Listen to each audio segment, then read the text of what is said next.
Thank you, Steve. Yes, I'm here to tell you why you should let bugs eat your plants. First, just a little bit. I'm mostly giving this presentation for the Thirsty Society, which is ambassador. Contact information, I can come back to this later. So, Thirsty Society for Invertebrate Conservation is a U.S.-based organization, a nonprofit organization, named after the thirsty butterfly, the first butterfly to go extinct.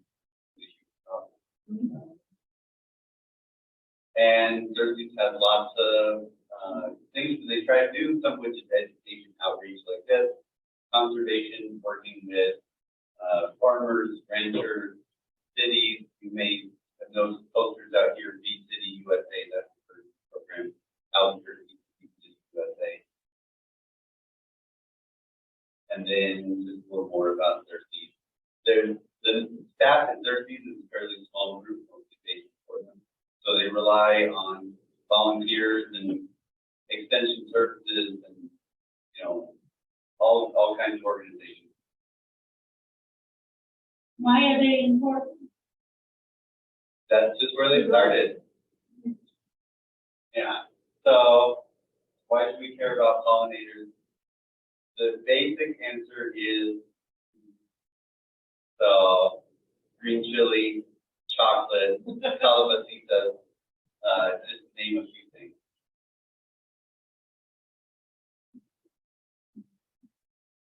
So pollinators are responsible for estimate 85% of plant reproduction, and that includes setting seed of most, if not all, cactus. The work that pollinators do is at the base of most of our plants too, because think about a bear that's hungry looking for huckleberries and blueberries. Well, bumblebee has to pollinate those for them to set free. Then sometimes you have birds or skunks that come and eat the larvae of these pollinators, and that's just part of the cycle.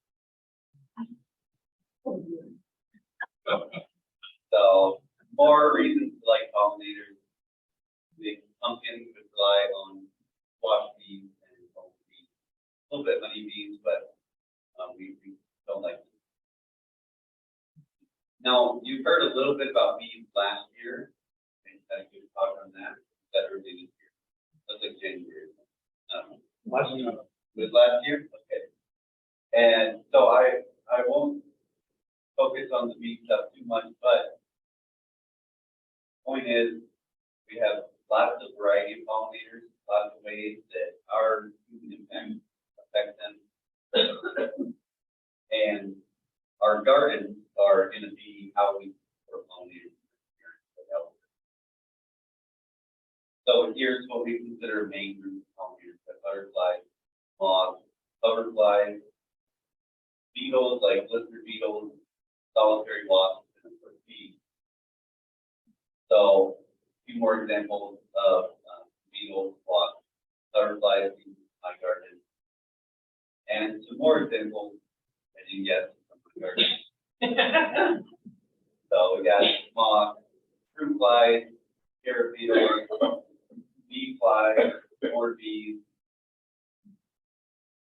These are the most important because they are the ones that are visiting flowers for the purpose of their own collection of pollen and nectar. And along the way, they're going to end up transferring pollen from flowers to others. Now, pollination is essentially accidental. Like 90% of insect pollination is accidental. They're not consciously thinking about, hey, what if I move pollen from here to here? The plant will reproduce, and then there will be more for my offspring. Now, that does happen in yucca plums. I'll talk a little bit about that later. But bees are going to be visiting flowers all day long, collecting provisions for their nests. Those nests can be a honeybee hive, a communal nest, a bumblebee colony, which is a small social colony, or mostly our solitary agents.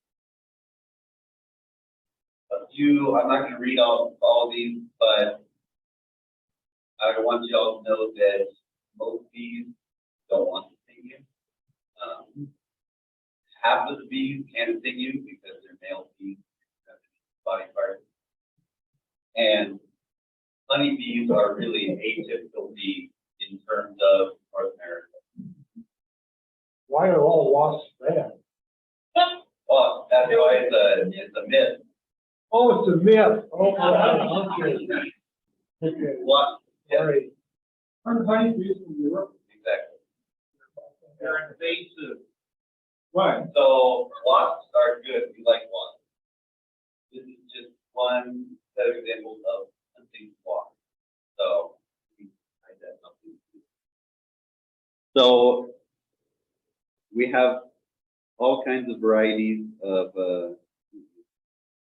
solitary hunting wasps, and what they catch just depends from the wasp we have. Like this, so cutworm moths, and then they lay their little armyworm caterpillars. Yeah, wasps that can take care of that. Grasshoppers, we hate them, they eat our plants. Wasps can take care of that. Cicadas, loud, annoying, stubborn. Wasps can take care of that.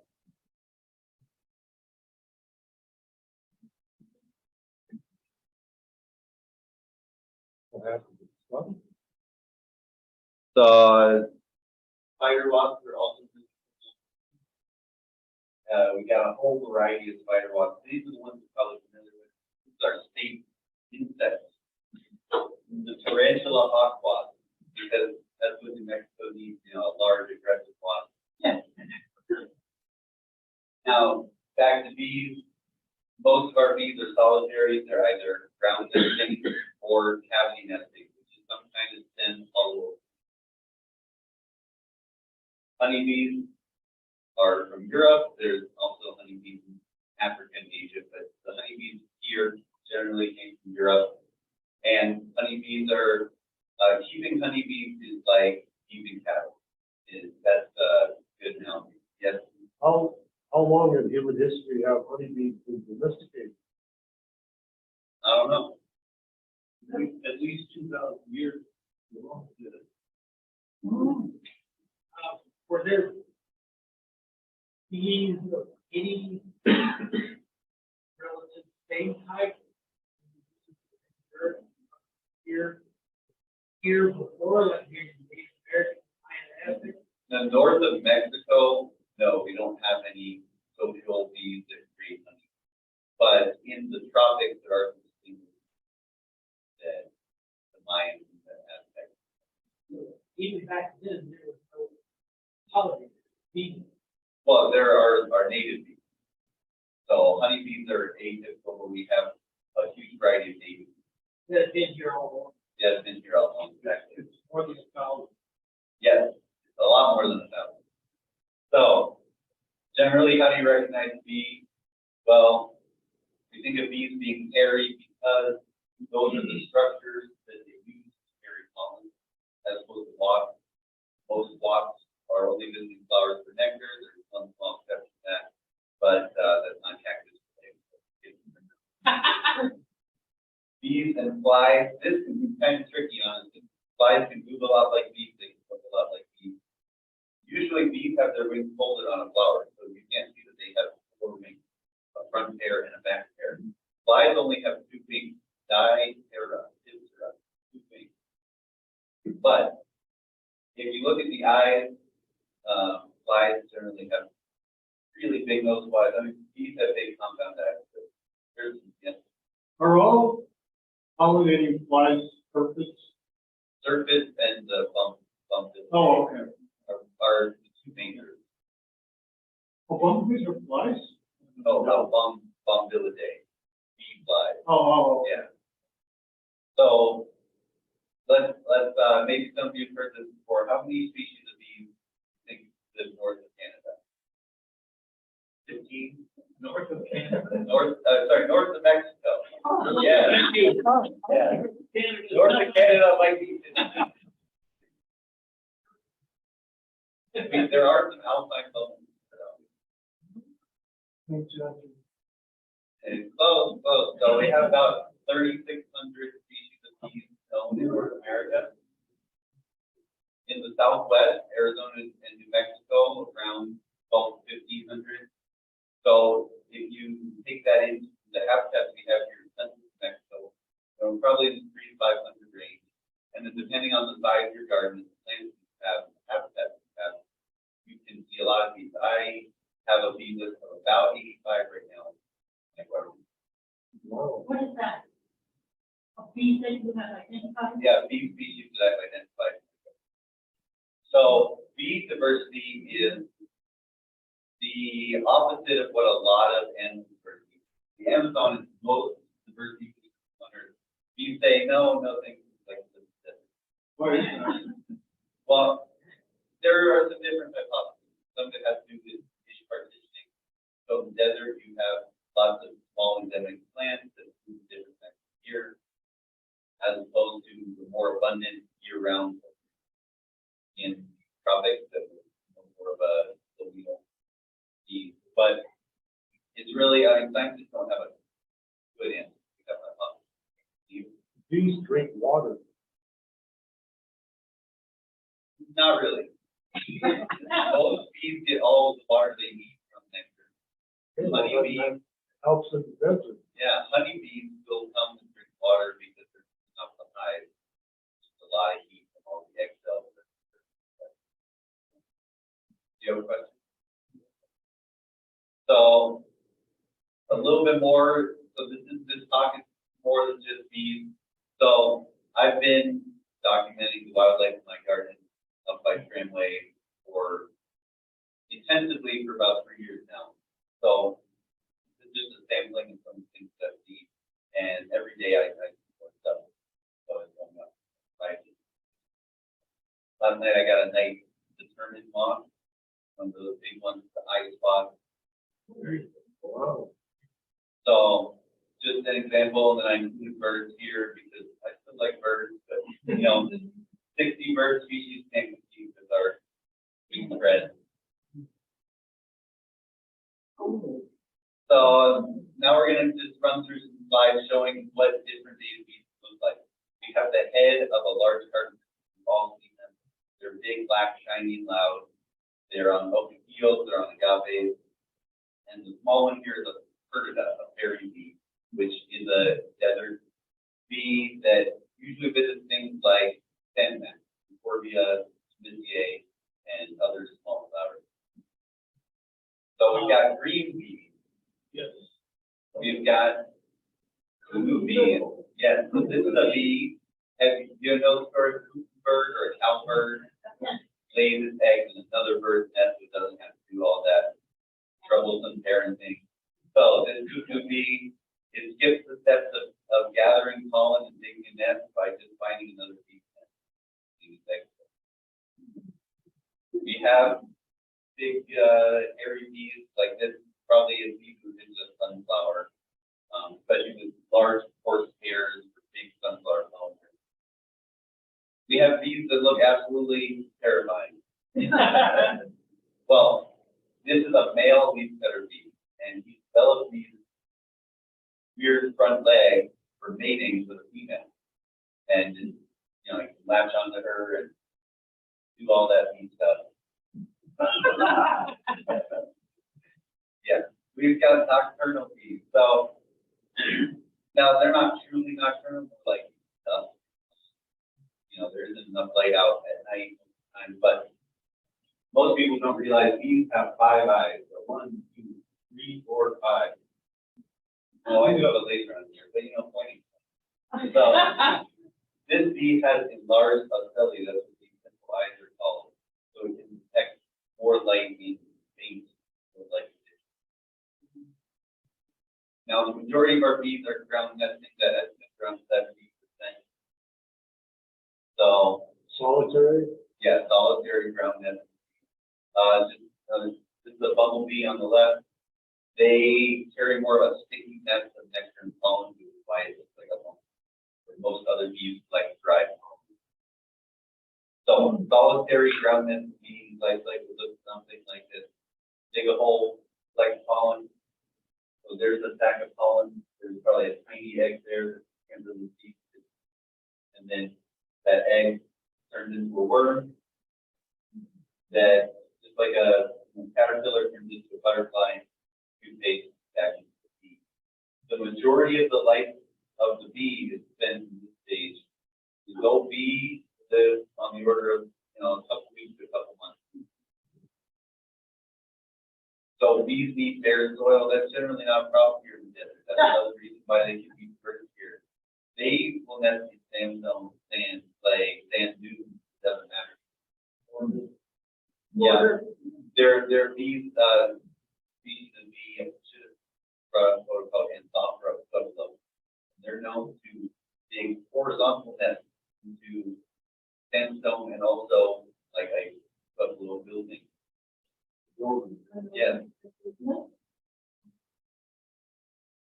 Other bees need things like dead trees. So we have a few bees here in the desert that now that we've built up homes around stuff, we use that as a nice soft wood. But the original things they would have habitated in would be yucca stock, agave stock.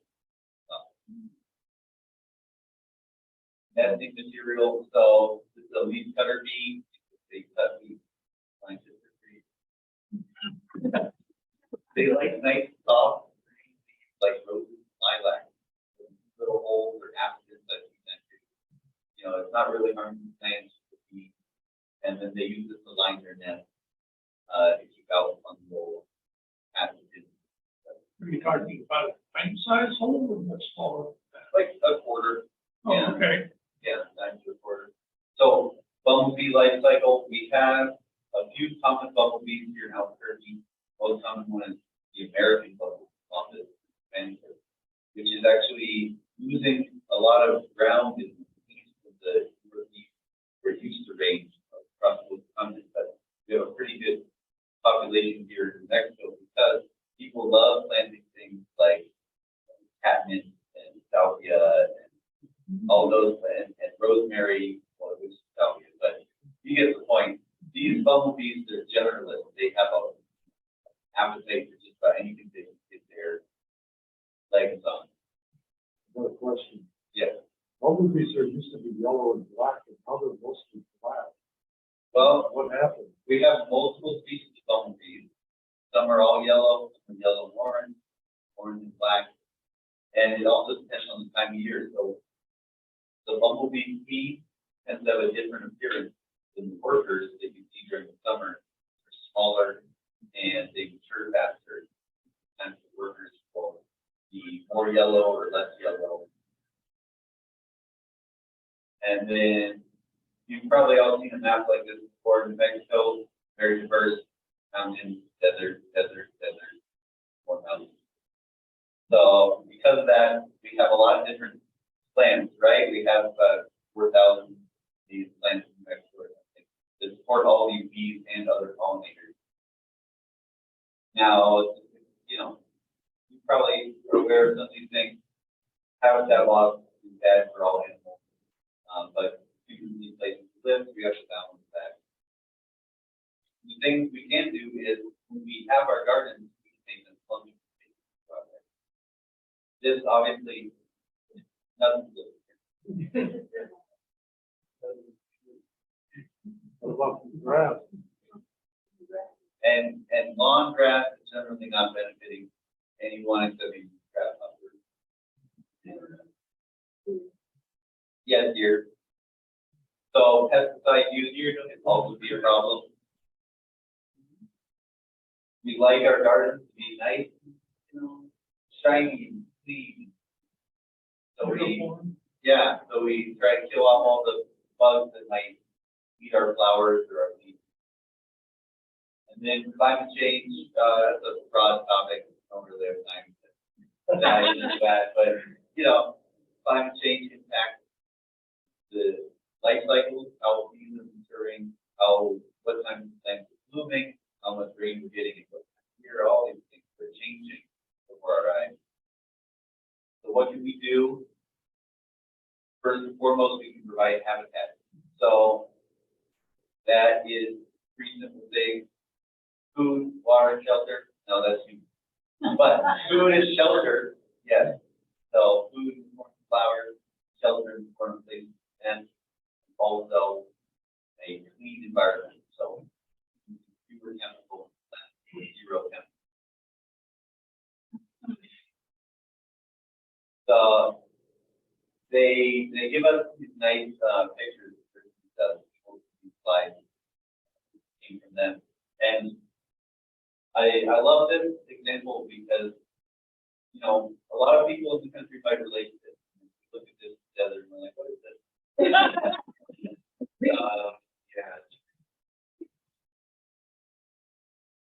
Yeah, some places, but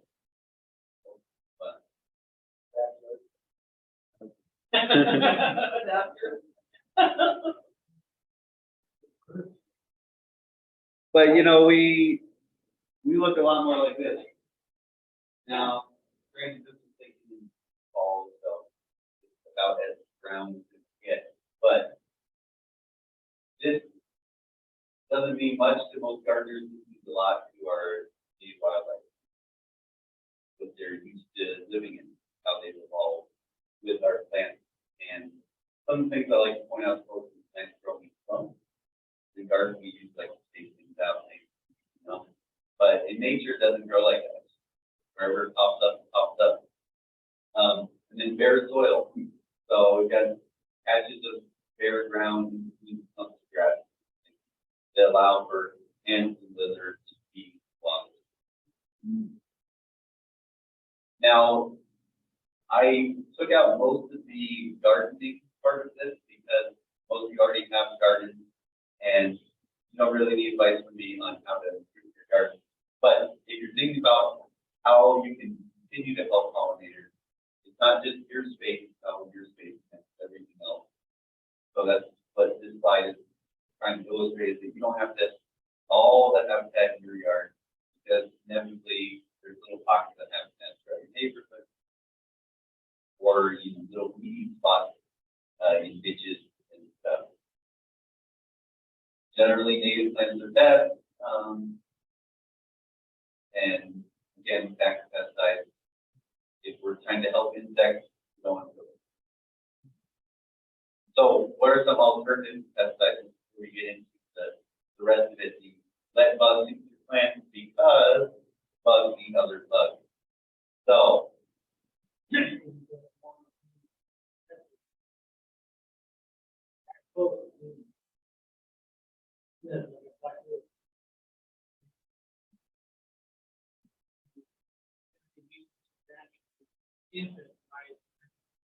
Viable to use the play yard to help alleviate the black widow. with black widows, it's not just Yeah. so just find some road runners. Pointed out. Black widows are in all kinds. There, and I will talk about the tigers in a bit.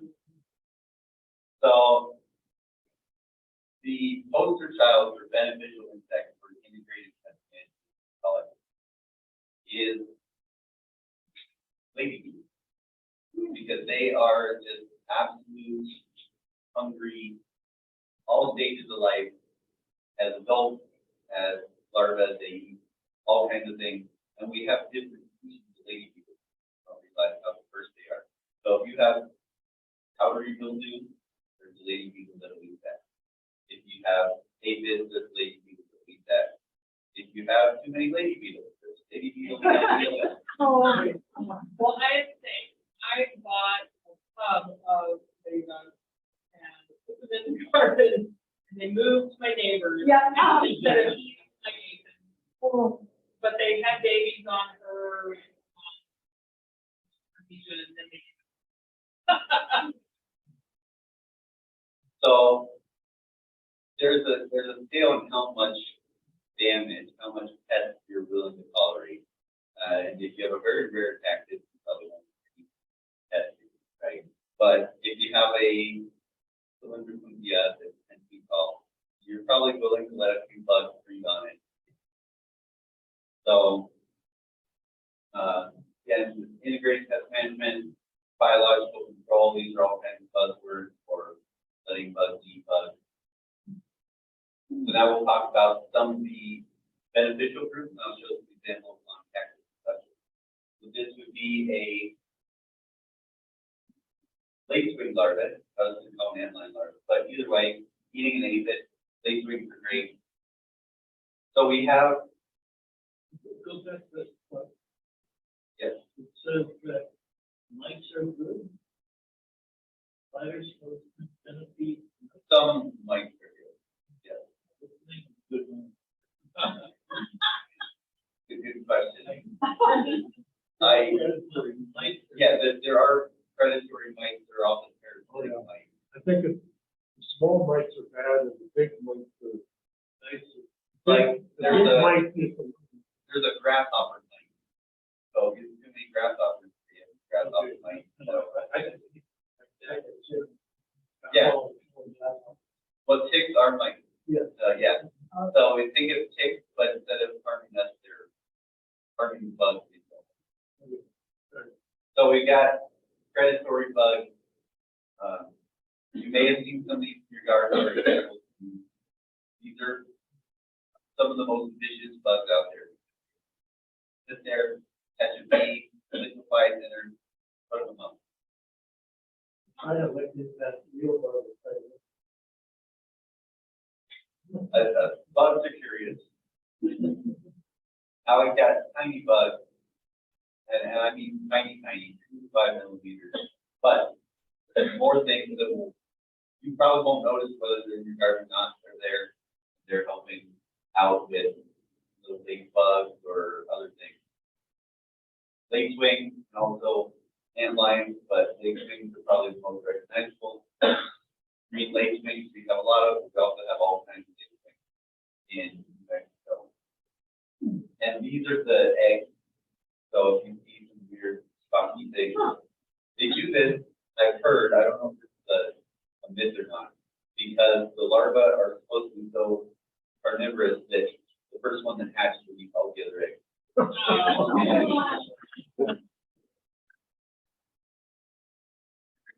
But here's cover flies as adults, they're pollinators.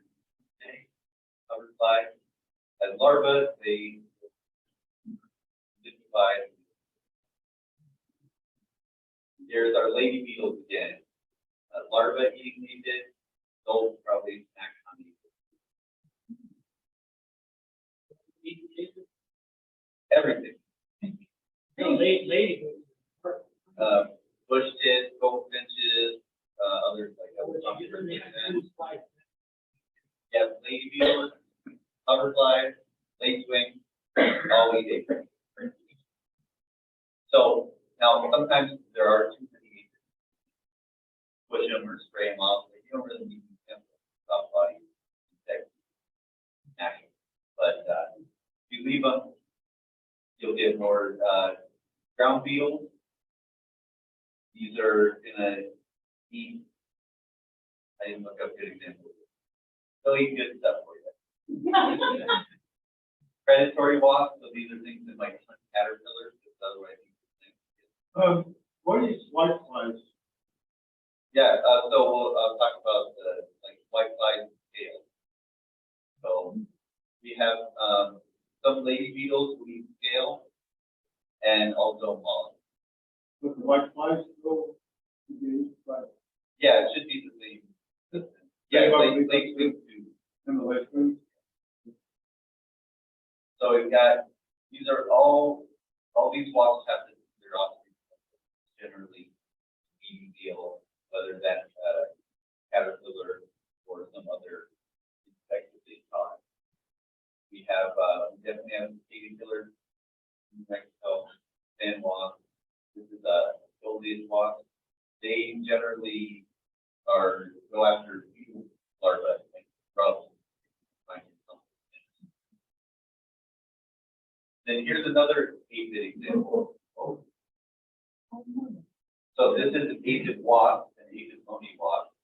They'll sting an aphid, parasitize it, use a little modified RNA virus, and then larvae will develop inside the aphid, eat it inside out. So, and then this is an example. A lot of people probably heard about hornworm moth, or hornworm caterpillar, which is moth. These are responded wasps today. So a wasp has parasites, caterpillars, they're all, The farm runs awesome. Amazing. yep. Tomato and tobacco. That's just one time. I got used to that. That caterpillar, yeah, it's just one. Is it strange that an animal would live? Serious, I had a dog, I would go into the garden, and he'd go through tomatoes, pulling the tomato worms off and eating. Well, He thought it was the greatest thing ever. I know thrashers and roadrunners like it. Yeah, like they were boys. So more parasitic insects, flies, and lay eggs on caterpillars, beetles, and grasshoppers. And we've got spiders. Now, obviously, spiders are not for everyone, but they are great predators. Jumping spiders are about as friendly and non-messy as you get. Old spiders tend to have fairly good holes or web and go around things. Things like black widows can be a bit, you're like, hey, why did you build a web on my porch? But so in general, if you're looking at your garden, you're saying, oh, I don't. Well, if you start to incorporate best practices and you're a little bit patient, they'll show up. That's just my advice here. So now we get to the part that you're all here for. This is where I show off my pictures. And a few I sold, but this is at the bar yet in my garden. No bees on here because so we've got, this is from yucca that blooms in my front yard this year. It has tons of aphids on it. So the ants were farming these. They like the source of sugar. The aphid fly comes in and says, you know what? It looks like a nice meal here. Oh. So sometimes we don't like the bugs and stuff, right? Everyone recognizes these. These are cactus bugs, Coriidae. This one on the other side, never seen these before. Went for a hike up Lugo Canyon near the water. There's a water tank up in before. They were on the line on the flash. But a whole clump of these on the line. So tell us what the cactus bugs are doing in the light. They are sucking the sap out of it. So, you know, you probably don't love to see these in your garden, but they would end up in all the other stuff. The relevant to their needs. Yeah, they are related to blood bugs. Yeah, so they're all in the same family. Are they beetles? Sorry? Are they beetles? Oh, they're true bugs. True bugs. Roots, bugs? True bugs. T-R-U-E.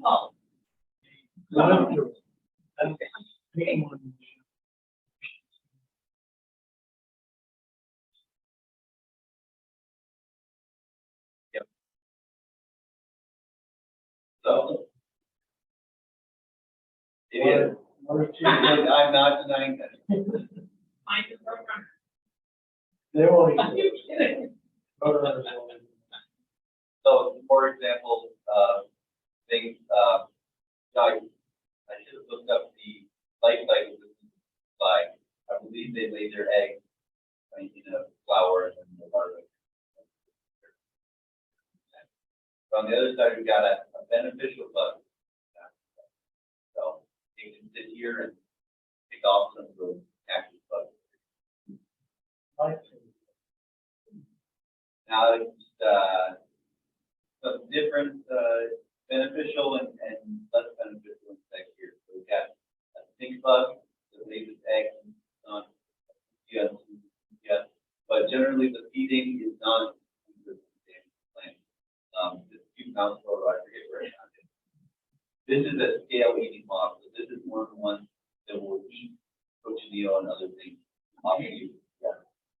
We've got some spiders that are lurking on the yucca and pinus, waiting for a yucca beetle. This is gonna feed on the yucca, but get this nice shiny beetle. A yucca fly is another thing that's gonna help control aphids and stuff on What's that the thing? yucca flower. Yeah. And this is a hopper, so this is a yucca blade, and they didn't want to blow it up too much. But, yes, yes, 60 Oh, a day. the one. So it's related to mosquitoes and stuff on that side of the bug. And they will lay their eggs and on a little bit, but you know, the damage of a hopper, a plant hopper like this is a lot smaller than a grasshopper. This is a plant bug family Uridae that specializes on yuccas. So again, kind of a pet, but an example of how we're supporting a wide range of animals in our cactus collection garden. Now, beneficial insects. So this is the yucca moth. The story of the yucca moth is that they collect pollen from one flower to another, and they are purposely pollinating flowers so that it will set fruit. And then they'll lay their eggs inside the flower as it's fertilized, and the larvae develop and they eat the seed as they're eaten by the pod. So there's a bit of an interaction among plants in terms of regulating the population. So the plant can produce a seed, but the moth can be reduced because without a moth, the plant can't set any. As I'm looking for other different seeds. It's very- Yep. Yeah, just like a little horrible. I look. And then on this side, we just have a moth that's pollination. Now, the question is, does different species of yucca have a different species of moth pollinate? It is generally thought so. So it's hard because a lot of them look like this, Because white and shiny. just my observation, there's all sorts of yucca species living in Albuquerque garden, and they don't set fruit. Yep. In general, in a garden setting, it's probably likely that their specific pollinator is not present, or the timing is off. Maybe too early relative to the other moths. What time? What's the lifespan? I mean, how long are they flying around? Probably on the order of a month or so, and how quickly they get eaten. We have, in general, the two types you'll see in Mexico are all white ones like this, ones that'll have this black stripe. And I never good quality with them. They're tiny. You open a flower and little white, black thing out, probably a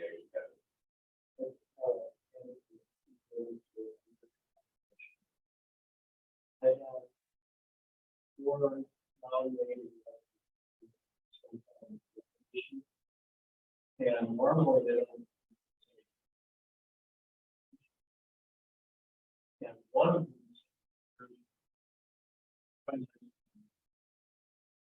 He that didn't.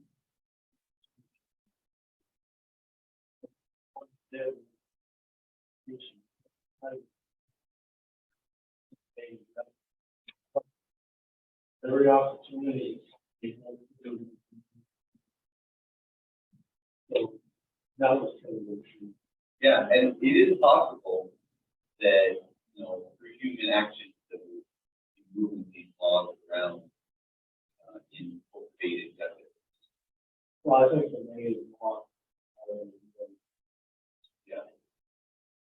And then more pollinator examples. What's on the left? So these are soft wing flower beetles. We call it tribe of mystery, and they are gonna feed minorly on the sap of the nectar of the plant, but by being all floppy and going from one flower to another, they will affect the little bit of pollination. In general, small things like this is a small carpenter here. Yeah, colored garden. And, they're not going to do much pollination or such a small field, but every little bit helps. When you're trying to do it. Then we've got back to some more pests. So here we have some stink bugs eating on the juices of a yucca stock in my garden. And of course, which a little bit is, okay to look at, a lot and being dead. That bug is, Yeah, and stink bugs. Yep, then a couple more cactus specific bugs. So this is a leaf-footed bug. This is related to the cactus bug, like spot bug, but it's just different species. They seem to prefer, yeah. This is a stink bug that, so it's kind of a stink bug like this, the adult form. This is what it did look like. It's a mature stink bug. This is an Aputia specific one. So it's going to lay eggs on, feed on the plant. like the genus. Started. Yep. Now back to pollinators. So this is one of two of our most common cactus pollinators. We have the chimney bees, the didasia, and we have the wood borer bees, or black and white. Yeah, sure. I guess these. Yep. They get into the flower, they throw it down.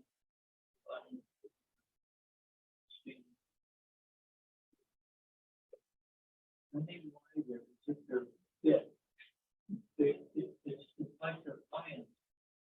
So be there for 20 minutes. Just lying inside the same. And I take a brush and brushing a little bit. I force it. And So- I sort of got their hand. It depends on the males will do that, yes, the males will do that waiting for a female. It's like lying in wait.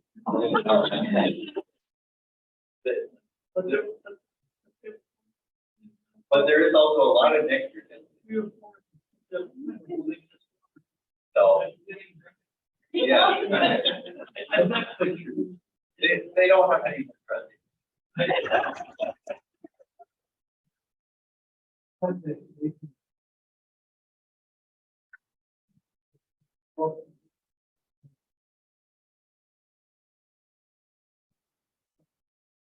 So, I consider like it's easy to manage.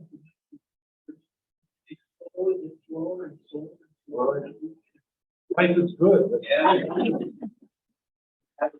And the way that the statement of the interact with insects and flower as a female bee, you just sit there and let it get up and then go out, you'll be covered in pollen all over your hair. And then on this side, this is an alignment microcarpa. I naturally Arizona. Queen butterflies, which are relative on Earth. So here's our wood borer bee. So we've got two of our most common cactus bees. Here again, diving for nectar probably, but it's covered in pollen anyway. And then we've got cactus tap beetles here, which is a little common one you'll see all over. And mostly, doing a little bit of damage to flowers, but generally kind of benign, so land up in food for other insects and more of these little flowers as well. And then this is an OPO. We've got a big cutter bee and a large carpenter bee with big black shine. They love different flowers. And this is the part where I tell you if you have kids or grandkids, go check out this website. more information is Thirsty's website in terms of resources. They have books available, they have publications available. If you're interested in learning more about what you're seeing in your garden, there's apps like Untitled, Bumble Watch, all kinds of things to report sightings of different insects and butterflies. You know, all this stuff is free. Thirsty has, I will recommend their YouTube channel. I think they have recorded lots of webinars, especially during COVID, on all kinds of topics, pesticides, butterflies, native plants. And then you can read that. And but this was Grand Canyon last weekend. So we've got, you can count how many we've got. The Untitled wood-boring beetles, we crested. These are small carpenter bees. That's a pollinator bee. And yeah, I think it was a little after the peak there. They're kind of crowding flowers. Questions in that? I'd like to add a couple. I have a spicer in my yard. It has kept most plants clean up. Yeah.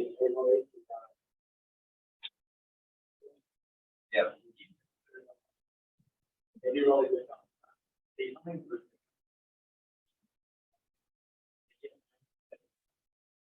Yeah, hummingbirds are great in both aspects because the majority of a hummingbird's diet is insects that they're catching, usually in midair, fast that they go on flowers too.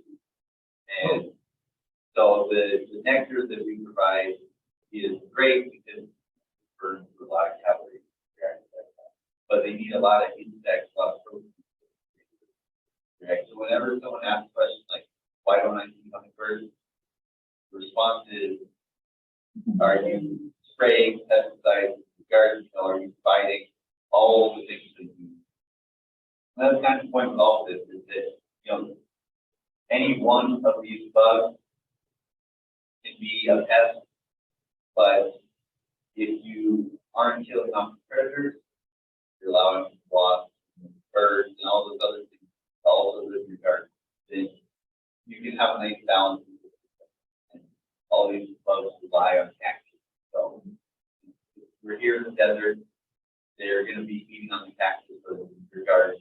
So do your best to accommodate them. So I want to comment on bees. Yeah. There was